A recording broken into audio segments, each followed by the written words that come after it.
अस्सलाम वालेकुम प्यारे बच्चों। दूसरी जमात उर्दू की किताब बिस्मिल्लाहिर्रहमानिर्रहीम सबक नंबर 11 अच्छा बच्चा।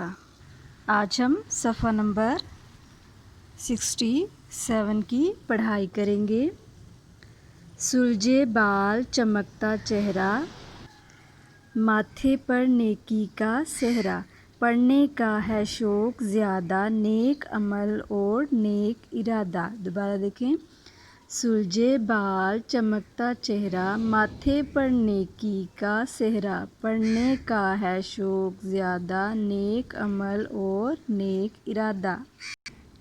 उस्तादों का कहना माने, उनकी बात को अच्छा जाने, खेले कूदे झूला झूले, लिखना पढ़ना कभी ना भूले।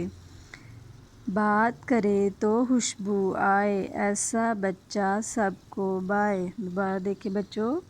उस्तादों का कहना माने, उनकी बात को अच्छा जाने, खेले कूदे झूला झूले, लिखना पढ़ना कभी ना भूले। बात करे तो खुशबू आए, ऐसा बच्चा सबको भाए। आए मज़ीद जाने। अल्लाह ताला ने कुरान मजीद में फ़रमाया है, बेशक अल्लाह ताला तौबा करने वालों और पाक साफ़ रहने वालों को पसंद फरमाता है।